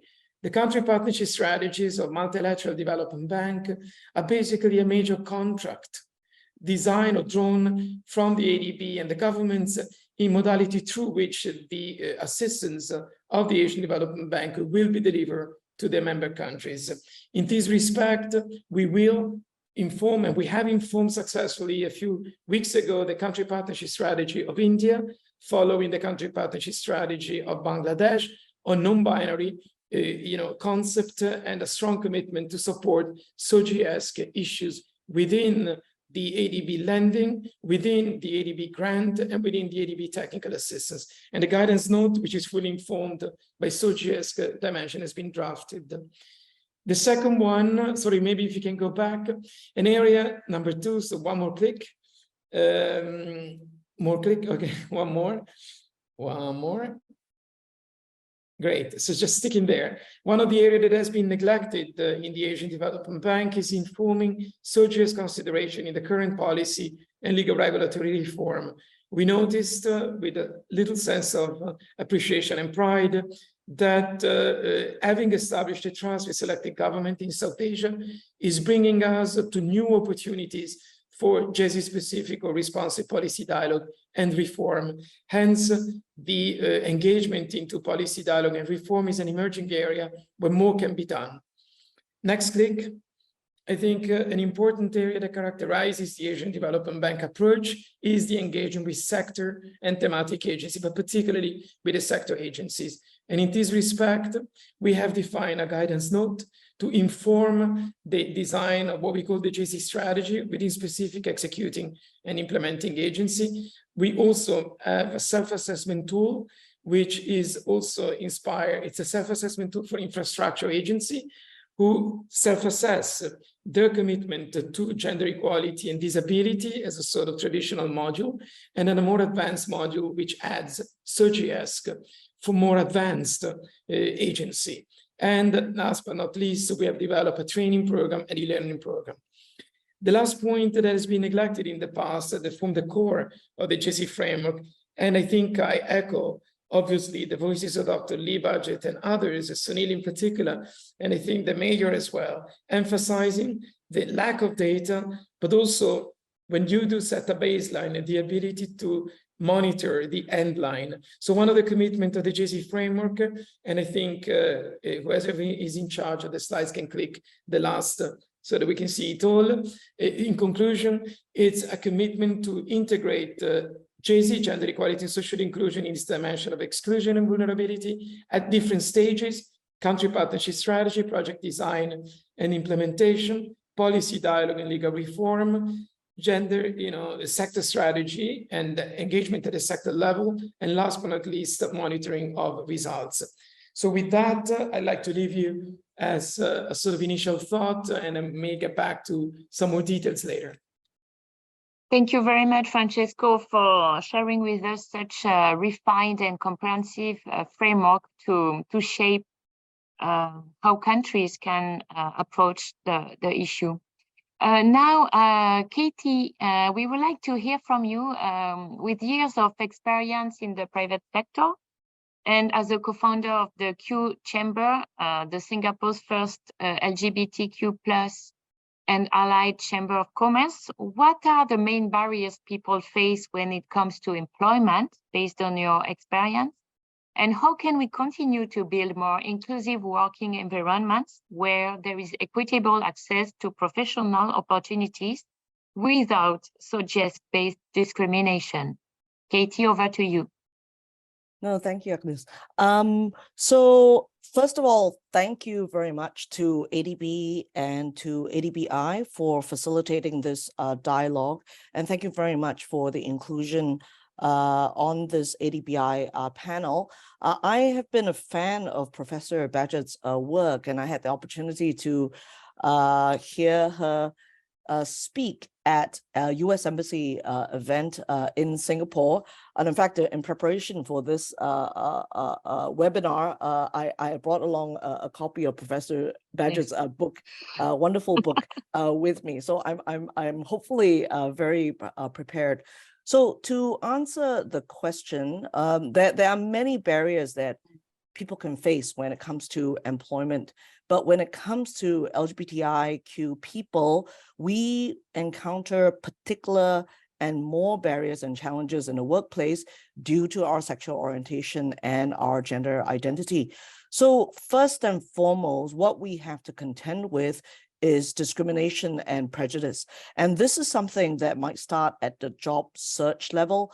There, as Professor Badgett actually alluded to in her keynote earlier, there was a study that was done by a transgender community group in Singapore that showed that CVs or resumes that suggested the trans identity of the candidate actually receive fewer callbacks for interviews rather than those that do not reflect trans identity. So even if they've got the equivalent experience and the skill set. So at the interview stage, if you make it to the interview stage, recruiters that have biases against LGBTQ individuals might terminate the recruitment process if they personally do not welcome LGBTQ talent into their company. So you can't even get your foot through the door of the organization that you're applying for the job with. And certainly when you're employed, a manager or a supervisor with such a prejudice or a bias can limit your career opportunities within the company by not giving you fair performance appraisals, fair merit increases or income compensation, or making available to you training or career advancement opportunities. And at the very extreme, LGBTQ individuals might even face harassment in a hostile work environment that might threaten their mental wellness, as well as even their basic job security. And as was mentioned several times during the course of this webinar, mental wellness is actually a very big issue within the LGBTQ community.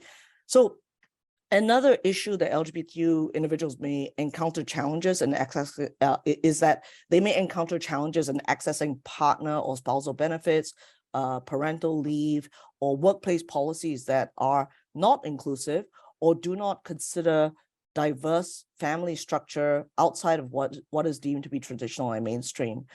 Transgender and non-binary individuals might also face unique challenges, such as challenges related to transitioning in the workplace, discrimination based on gender identity, or difficulty accessing appropriate restroom facilities, for instance.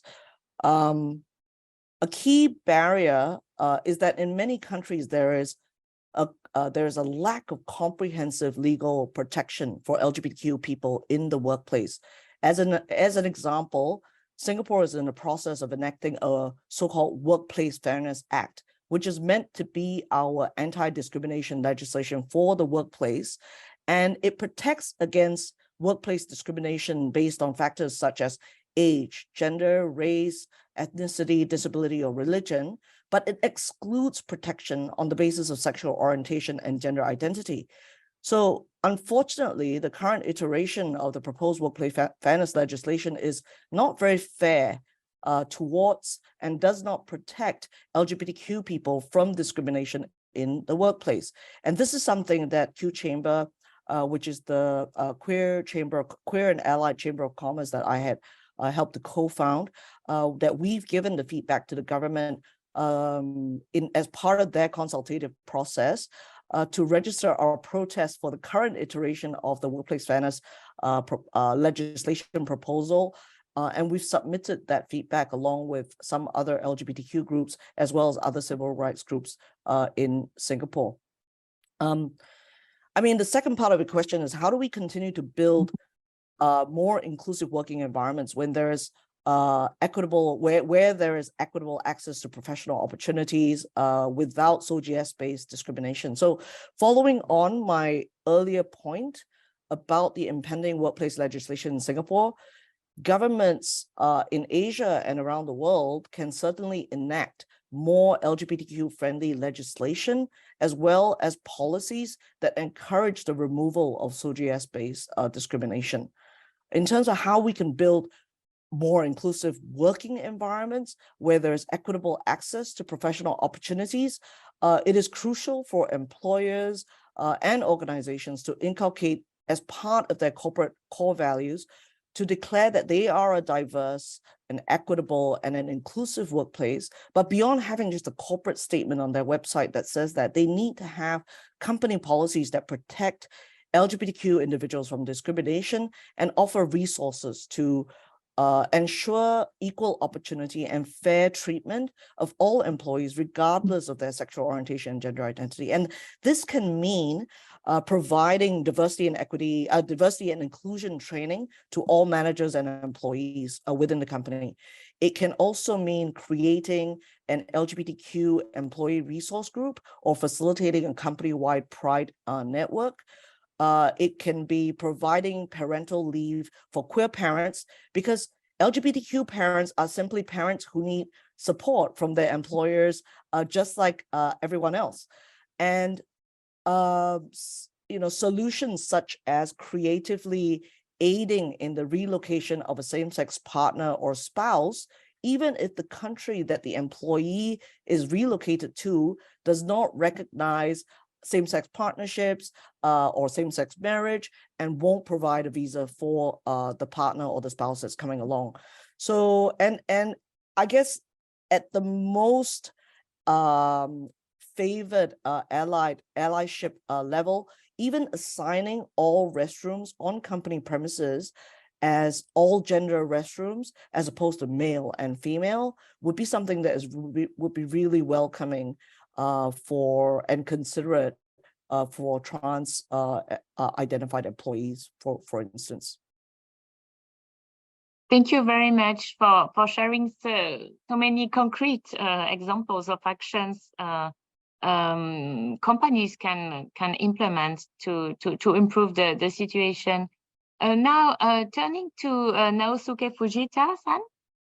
So far we have heard perspectives from academia, government, ADB, Multilateral Development Bank, and the private sector. Building upon what was discussed so far, I would like to ask you about your experience working on the legal side of this issue, and also to share perspectives from civil society. Japan, as the only G7 country yet to legalize same-sex marriage, has made some progress. How has the rights of the LGBTQ+ community progressed in recent years in Japan? And what are some of the major legal barriers and inequalities within the legal system which remain? Over to you. Thank you very much. Let me do my best to summarize that very big question. I'd like to start by saying that the current fundamental challenge for Japan is similar to what I think Kathy mentioned, is that there is no specific comprehensive national law that addresses elimination of discrimination or inclusion. In fact, in 2020 OECD survey positioned Japan as second but last among the OECD countries surveyed as to legal LGBTI inclusivity and progress. Because law is often an effective tool to achieve awareness and inclusion across the board, that was a very sobering result. However, there has been significant momentum and progress, particularly since 2015.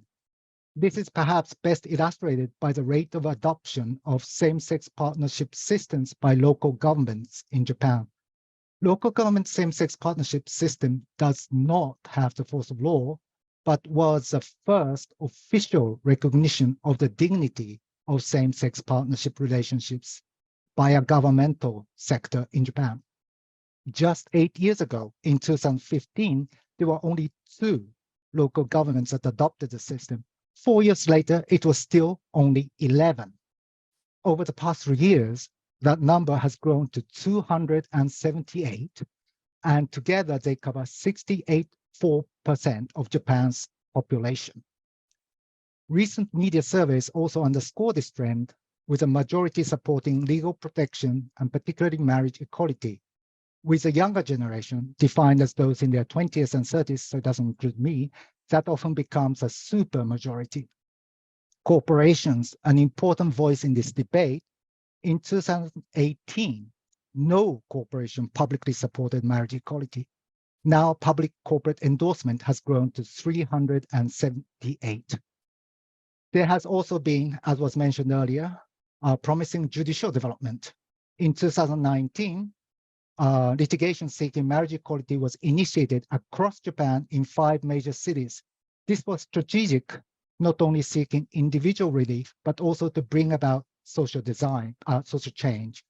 4 decisions have already been rendered, the most recently last month. 3 of the courts have declared the denial of marriage as unconstitutional in one way or another. One court recognized the hardships and inequality, but stated that this issue must be decided by Parliament through legislative debate.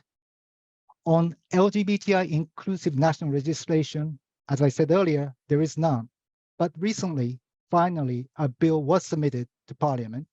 It seeks to promote correct understanding of SOGI, but stops there and does not provide for LGBTI inclusive anti-discrimination measures. Finally, but very importantly, on transgender population, as is the case in other parts of the world, hate speech is a major concern. Also, the requirement to sterilize to conform your legal sex to your gender identity is a serious issue that has gone all the way up to the Supreme Court, but have not yet been resolved and remains a serious issue. So I'll end the summary there. Thank you very much. You also echoed, in a sense, what Mayor Belmonte highlighted before by showing that local initiatives, local government initiatives, absolutely, can also be a solution. So it can show to all the policy makers who will watch the webinar that there are several levels of actions. So now turning to Dr. Sonam Shuki, until 2021, homosexuality was criminalized in Bhutan, and SOGIESC-based discrimination was very much present with a lack of legal rights and low social status for those that identity with this group. However, the country has seen progress in the right direction. Could you share how the situation has changed in recent years and the challenges that still persist? Over to you. Thank you very much. First of all, heartfelt gratitude to the Asian Development Bank, Asian Development Institute, and to all the organizers for inviting us. And very important question. I'm also a big fan of Professor Budget, and thank you very much for a very educative, inspiring presentation. And of course, to Madam Mayor and Sunilji, very inspiring stories. So thank you. Yes, as you rightly said, our legal instrument in the Penal Code of Bhutan, homosexuality was actually treated as a criminal action, but that was a major step in building inclusive society to actually repeal it, the 2 sections of it, to really include the SOGIESC community. So that was progressive. And then as a result of that, what has happened, the direct impact is the LGBTQI community, they could come out openly, and the ones who hidden for so long, and then they could easily talk to the media, both social media and mainstream media platform. Also the broadcasting service, the only state media company, the television company, would come out and do their story. That was very progressive to actually encourage the fellow LGBTQI members who are hiding to say, look, here is a big step to come out and talk about themselves, their stories, and to share with the rest of the community to how they are discriminated and what should be done, the solutions from their own stories. From then onwards, the major impact was the Miss Bhutan pageant, who was openly, she was openly a gay person. She represented Bhutan in the Miss Universe contest, and that gave us a big momentum of the LGBTQI community to come out and share their stories. And this is a big platform. Also in the civil society organizations that are working towards LGBTI community, early on, they were only on social media as Rainbow Bhutan Community and the Queer Voices of Bhutan Community. As a result of this, the repealing of these two discriminatory sections of the legal instrument, these two communities, the Rainbow Bhutan and Pride Bhutan, they came together, and they've trying to form a civil society organizations under the Civil Society Act of Bhutan and registering, working towards it. Currently, they're working towards it, and they have 300 plus so member actually trying to address the daily practical to strategic gender issues that they face. Now, having said this, not everything is rosy. We still have hurdles, as said, what are the challenges? The reality is that although they could come out, there are other groups who couldn't come out. There are also stereotypes. Years of patriarchal structure and culture has not actually impacted the households at the grassroots level, but rural, urban, in some families to stereotype it and still have the negative perception about this community. It's still going on. We have a lot to go in terms of including them in education. Even in education, though, in curriculum, the sexuality education is included at the primary school level and towards the adolescents education as well. However, you still have the societal negative perception of this community. And then as a result of that, if you look at the current data of Pride Bhutan, out of the 300 so registered people, about 80% or more, they have dropped out of school. And they only 1 or 2 who have university degree. As a result, they're not able to articulate their concerns and looking for solutions in a bigger platform. It's also challenging to really work with them, really trying to make them come together in a platform. When our office tried to really integrate the LGBTQI concerns in a current gender equality policy, which was being revised to integrate their concerns, it was quite challenging also to get some of the key members of this community to come on board and to really work towards the change in policy. However, the primary stakeholders of this policy change, integrating LGBTQI concerns in this policy, were them. So we had several rounds of meeting to get them on board, to share the data, because some of the data were hidden and not accessible to us. So we got data from them. And as a result, we could articulate all the concerns in a policy. Currently, this policy is already submitted to the cabinet of Bhutan, and it's yet to be approved. Once it's approved, we're going to really try to articulate, translate all this policy into action in various sectors. However, the road ahead is still, there will be hurdles, but at least there is some light at the end of the tunnel. So I'll leave rest up to my Madam Chief, Madam Ugin Somo. I'm sure she will share later. At the moment, yeah, that's all I can share. Thank you. Thank you very much. Yes, continuing on the case of Bhutan, and this is the second round of questions for this panel, and I would like to ask the panelists to be quite brief because we are approaching the end of the webinar. So turning to Ugin Somo, What is the next step for Bhutan from your perspective to continue moving towards building a more SOGIESC inclusive society? And what key messages from Bhutan's experience would you like to share with policymakers from other countries? Hello, everyone, and thank you for the opportunity. Just to go straight to the question, Bhutan has already taken several steps towards building a more SOGIESC inclusive society, such as decriminalizing homosexuality and recognizing the rights of transgender individuals. To continue on this path, it's important for Bhutan to prioritize education and awareness-raising efforts, both within the government and in the wider society. This can include training programs for public officials and health service providers, as well as public campaign to promote understanding and acceptance of diverse sexual orientation and gender identity, which are very, very new to Bhutan as well. Bhutan, as mentioned by my colleague earlier, has already initiated integrating LGBT plus component in the national gender equality policy, expanding from 3 domains of social, political, and economic domain to health and education, where most of the issues lies with these domains. One key message from Bhutan's experience is that progress towards SOGIESC inclusion is possible even in countries with deeply ingrained cultural and religious traditions.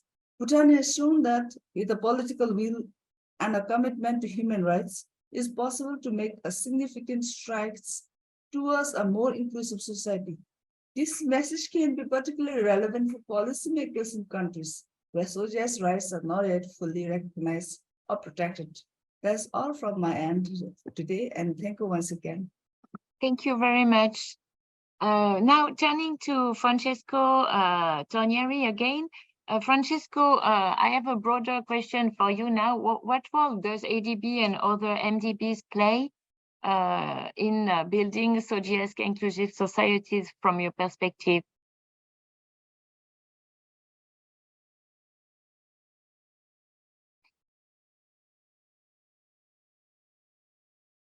Sorry, can you hear me? Yes. Yes. So basically, quickly, I think, thank you very much, by the way, for all the others' contributions. I mean, the attempt, in line with the commitment set out in the SOGIESC framework, the attempt has been recently to translate this commitment into practical actions. And so as you can see on the screen, I mean, there's a slight element of, I mean, I'm not saying sensitivity, but it's still work in progress.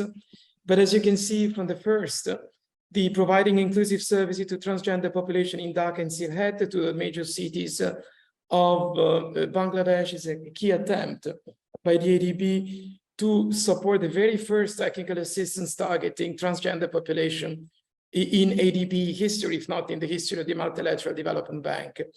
This effort is complemented by 2 advanced grant, one which has been approved yesterday, actually is about to be approved by government of Japan, which is the second one, which brings in the concept of disability, how to address disability wholeheartedly within the framework of an ADB funded project. The second one, which is the first bullet, is another innovative project that is being discussed as we speak at the ADB, the concept paper of which should be endorsed today, which is improving inclusive services by strengthening civil society organization. In this, we will support collaborative partnership between government and civil society addressing the elderly, the differently able, and LGBTQI communities. In Nepal, obviously, you could echo it from the discussion with Sunil and others, a very advanced multi-pronged approach, against all odds, an initial grant of $3 million. It really, for the first time in MDBs, in Multilateral Development Bank, addressing persons with diverse sex characteristic, gender identity and expression, and complementary to that, and to address one of the issues that Sunil raised, the weakness in accessing and analysis of data. The National Statistics Office has reached out to the ADB and the USAID to do a follow-up survey or in-depth survey on the needs of the LGBTQI community. We all understand before, but also during today's discussion, the importance of data. And the rest, we are toward the second part of the year focusing on engaging in India and Sri Lanka. The objective is basically to complement and to basically bring the LGBTQI, first of all, to gain the trust of the LGBTQI community vis-a-vis ADB project, do an injection of funding to support the development of collaborative practices so that these communities historically neglected can access services by the government, but also within the framework of the ADB funding. So this is a little bit my take on this. It's work in progress, and I thank everybody, including most of the people in this call and in this webinar, for their inherent support in, I say, in walking the talk. I think that's an important message that I'd like to leave you with. Over to you, Agnes. Thank you very much, and it's great to see that ADB is so active in many areas and may be considered as a champion, if I may say. Now turning to Katie Theo, Katie, one additional question for you. What is some of the work that the Q Chamber is doing? You already mentioned some. But I would like to know as well, how can this be expanded to other countries in Asia and the Pacific? Yeah, sure. Thanks, Agnes. So Q Chamber was launched in October of 2022, so it's only been less than a year. But the response from the business community as well as the LGBTQ community has been overwhelmingly positive. So Singapore as a country is actually a very attractive regional hub for doing business. It's also a very attractive financial hub. We attract many multinational firms who base their Asia headquarters or even the Asia Pacific headquarters out of Singapore. So we have many individuals who have signed up, who actually have regional responsibilities and roles outside of the shores of, beyond the shores of Singapore. So our membership includes numerous multinational firms, small, medium enterprises, and even individuals who have signed up either as members of the LGBTQ community or as allies. And our goal is really to bring together like-minded businesses and individuals so we can promote our shared economic interests as a Chamber of Commerce and our shared values of diversity, equity, and inclusion. We staged lots of events which bring the business community and the LGBTQ people together that are centered around themes such as how to come out safely in the workplace so that you can have a better sense of belonging, what can companies do to provide more corporate allyship to the LGBTQ community, how to understand the issues around workplace discrimination, how to craft fair workplace policies. And actually recently we were very delighted to have ADB's US director, the wonderful Ambassador Chantal Wong, who spoke at our event in Singapore on advancing gender inclusive development and how leaders can actually, political leaders and business leaders can actually bolster inclusion in Asia. Ambassador gave a very memorable and inspiring speech when she invoked John Lewis's quote of making good and necessary trouble. And it was something that many of us in the room were very moved by, and hopefully can just take to not just to heart, but also to action. So coming together as a community is very important. So which is why we create these opportunities for gathering. And we would love to certainly see more LGBTQ chambers of commerce or business alliances be formed across the region and in country. Philippines, as was mentioned, already has an LGBTQ chamber of commerce. Japan has a group called Fruits in Suits. There are some people in Malaysia that are trying to come together to form something as well. So one of the other initiatives that we have is that we're working on a supplier diversity initiative to compile a directory of LGBTQ owned and queer friendly businesses so that we can encourage companies and individuals to consciously procure goods and services from our community as a form of economic support and empowerment. And we think that resources like this can actually help to also encourage entrepreneurship within the LGBTQ community as well. Thank you. Thank you very much. And now turning to Naosuke Fujita, what can the public do to build awareness on these issues and continue to put some pressure on government to expand LGBTQ+ rights in Japan? Yeah, that's a big question to answer very briefly, but first of all, I think there is good awareness, but the problem is that awareness is not necessarily translating to action. People think it's somebody else's issue. I mean, that's one issue. And when we think about urging government action, I do think that there is a limit to what governments can do, particularly in Japan, without legislative endorsement. And so getting the legislators on board seems to be a very important issue. Having said all of that, I think the fundamental issue is we need to get a more open and transparent conversation going. And what I mean by that is it may be cultural to Japan, it may be Asian culture, but I think people are politically shy in speaking up. And we can't afford to be shy on this issue, because if we are silent, the legislators will never know that we care, that the majority care. They only see surveys, which are pretty abstract. It's also important that it's not a one-way conversation, which tends to happen a lot in hierarchical societies. And we need to have a mutual and multilateral conversation. We need to be mindful of and shed our biases and be open to others' perspectives. And then more importantly, be prepared to engage in dialogue. And that needs to happen more. And certainly, I think a lot of people tend to take this as an all or nothing issue. Either you have marriage equality or you don't have it. Either you have anti-discrimination or you don't have it. But I don't think it's that simple. And no social issue is. And I think as human beings, I think we can be creative enough to design and create a system that creates an equitable and balanced solution that addresses people's concerns. I kept it brief. Thank you. Thank you very much. And thank you very much to all our dear panelists. So it's now time to conclude the webinar. I would like to thank all of our presenters and panelists who share their expertise and their experience to educate us about the impact of SOGIESC-based discriminations. We had such a rich and inspiring discussion today. I want to emphasize here key tools and policy instruments policymakers have available to promote inclusion for the benefit of people with diverse SOGIESC and also for the whole society. As one of our main messages we want to share in this webinar is that inclusion of people with diverse SOGIESC is actually smart economy.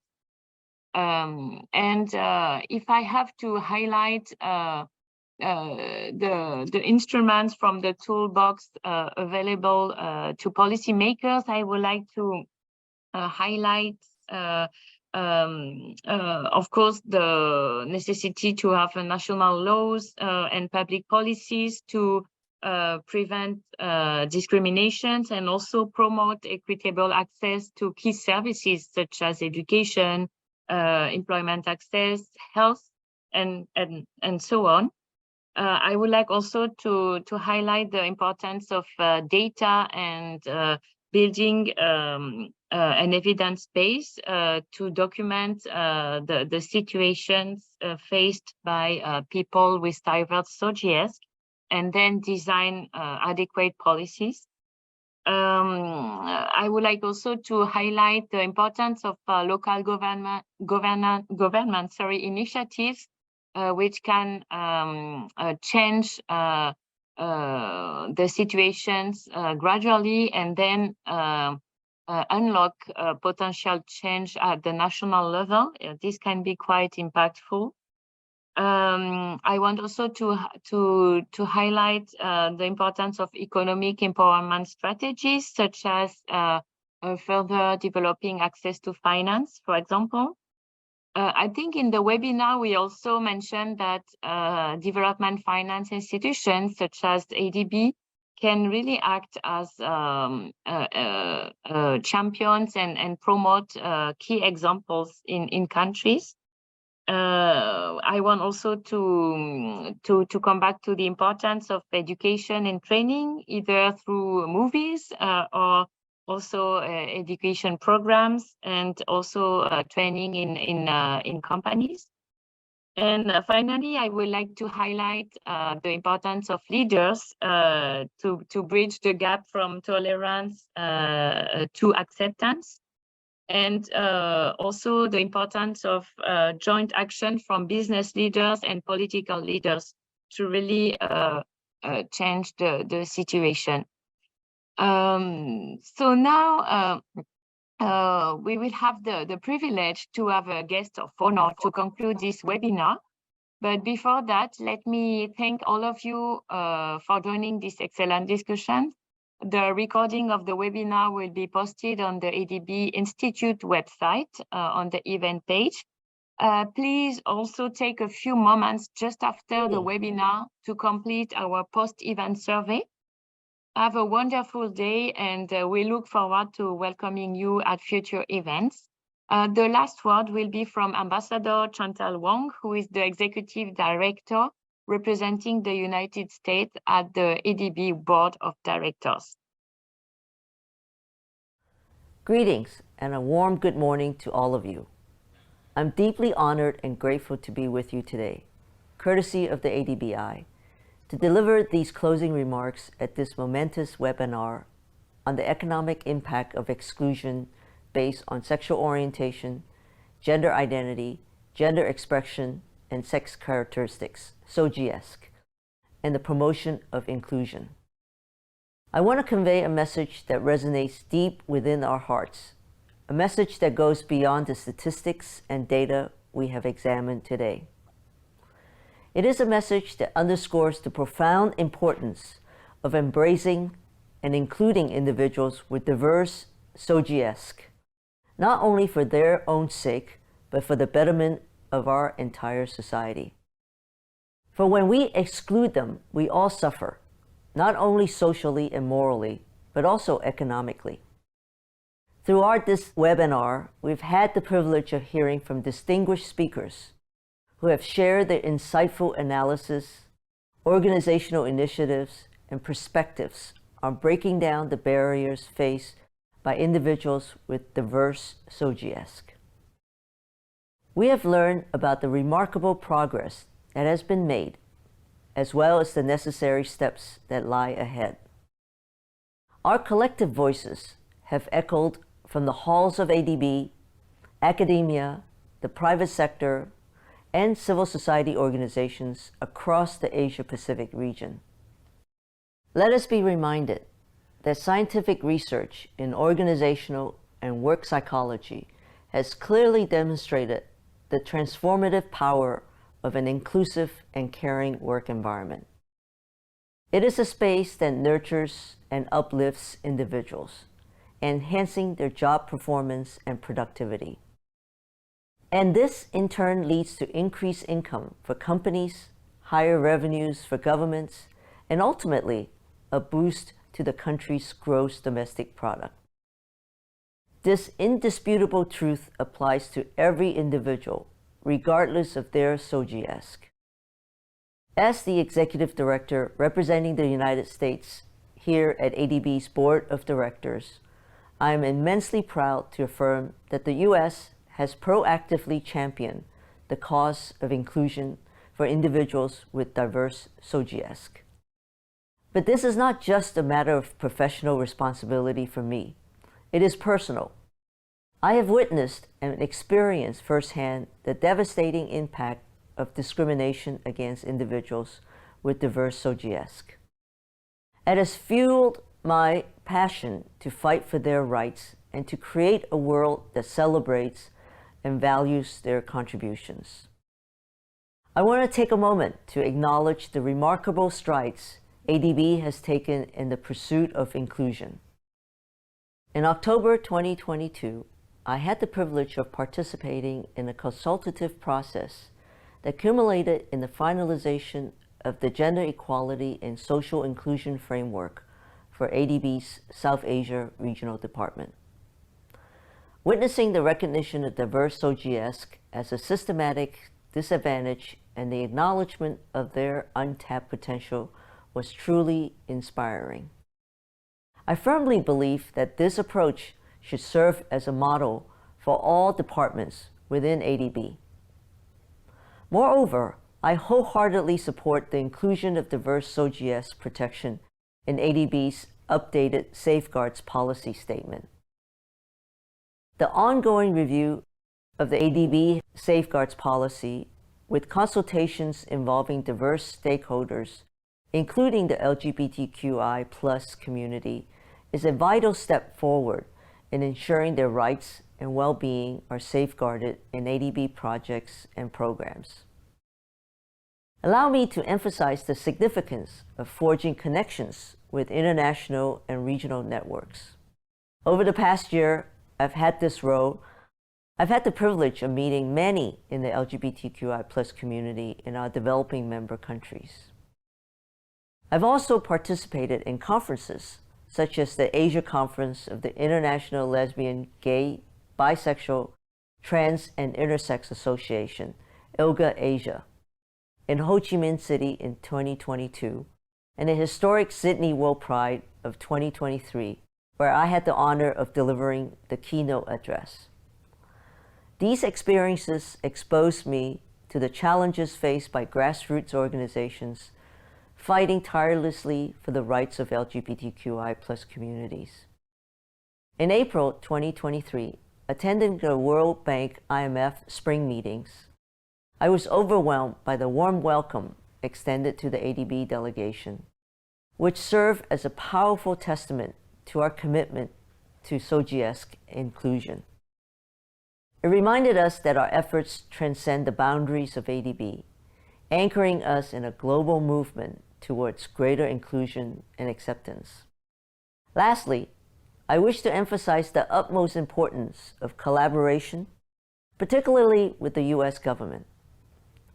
The USAID LGBTQI+ coordinator recognizes the critical significance of partnering with ADB and other MDBs to advance its commitment to SOGIESC inclusion.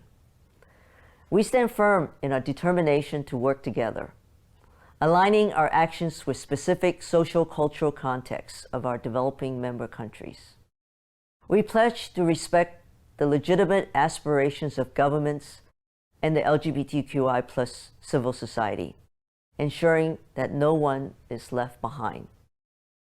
Through this joint endeavor, we can achieve greatness and forge a world where every individual, regardless of their sexual orientation or gender identity, is treated with dignity and the respect they deserve.